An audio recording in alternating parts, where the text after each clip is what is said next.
Hey, Lee Spangenberg with Secret Doorways here. Today I'm installing a single panel recessed in-swing door, and this particular door is just a rough opening, so I'm going to go ahead and install the jamb. I'm going to hold off on installing the casings until I'm done. That way I can bring those jambs in just to where I want them to be. It's kind of a luxury of doing a door that's unfinished, just a rough opening.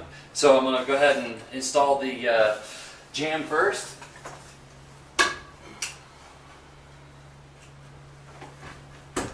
Alright, next thing I'm going to do is install this upper bracket. And the front edge, the leading edge of the bracket, this is going to be the back that's into the closet. This front edge is going to be about even with my bookcase. My door stop is going to be about an inch, well, it is an inch wide, and I'm going to leave a ½ inch reveal. So I'm going to make a mark 1.5 inches in, and that'll be the front edge of that. And then it's going to be out. I'm going to leave about 3/8 of an inch between the edge, the inside edge of this bracket and the wall, just to start out. I may have to adjust later. So what I'm going to do is just put a couple of small, just little 3/4 inch wood screws in here just to hold it in place. And then I can check and see where we're at after that. Alright, this is my bottom plate. Basically all I'm going to do is take the little 2-inch piece of all thread there, put that on there. You got 3, put them up there where you can see them. There's 3 washers, 2 flat and 1's a needle bearing. So I'm going to put a flat washer on here, then the needle bearing, then another flat washer, and I'm going to set this base. I'm going to orient this one this way. You can also set it this way. You can make the base so the pin's on the other side if you want, however you want to set your base. I like to set it this way here, and it's going to set something like that. There's 2 things I can do if I have too much space in my door. I can either bring the door up just using some of these ½ inch flat washers that you can get at any hardware store. Just put those on there to bring the door height up. Or you can shim the top of the jamb down. So usually I like to shim the jamb down so everything's sitting closer to the ground. So we'll get our door and see if it fits. So on the door, the bottom and the top are exactly the same. They've got this plate here with bushing in it. That's going to receive our ½ inch steel pin. So we're going to see if this thing fits here.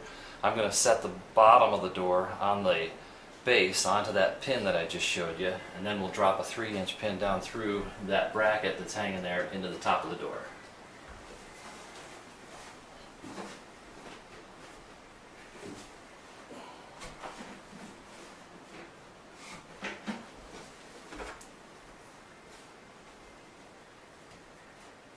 Toughest part is just finding the hole.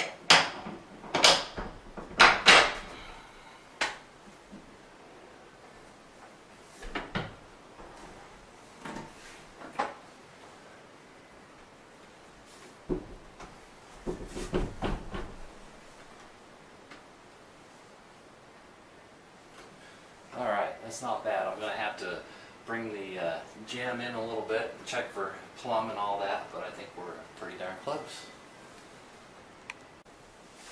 Alright, I've got the door situated just about where I want it. I'm going to go ahead and run in one of these screws here just to kind of hold things in place. I like these fine thread screws.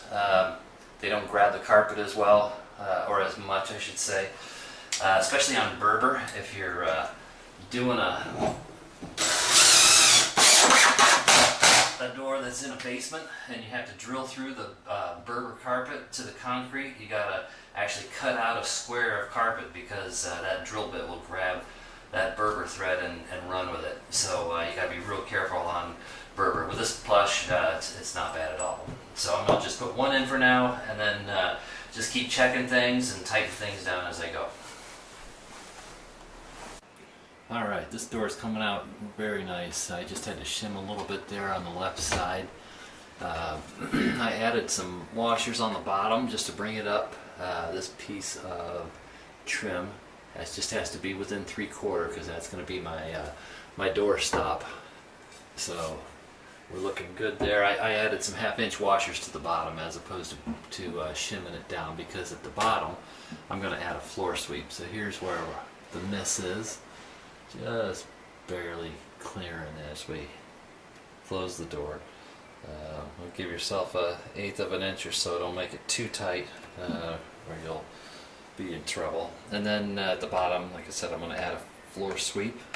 So now what I'm going to do is take some 3-inch screws, these longer ones, because I know I've got my top plate where I want it, and I'm going to go ahead and lag that in permanent.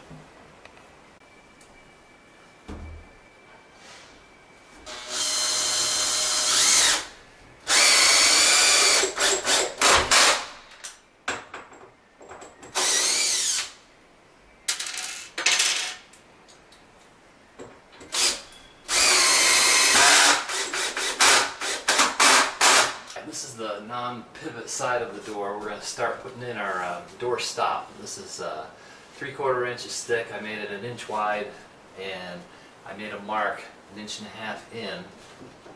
So I'm going to just get that first one started here. And that's the only measurement I'm going to take. The rest of it I'm going to just fit to the door as I pull it up. And I'll just work my way all around the door, putting in this stop. On the pivot side, I find it's necessary just to leave a little smidgen. If you have it too tight here, it's going to hit as it closes. So you're going to have to give yourself just a 1/16 of an inch or so. So as it closes in, that leading corner can miss. Let's do it right there. Okay, so it is done. It's cased out now. Adjustable shelves are in, all touched up. Underneath this shelf, there is a deadbolt. It slides through. I'll show you how that works. You can see it goes through the side of the bookcase and into the jamb, and you can lock it up if so desired. And then at the top, I also put a little magnetic catch, so it just holds it into position. So there's the back of the door, the base plate, if it ever comes into focus. There we go. And you have your secret door.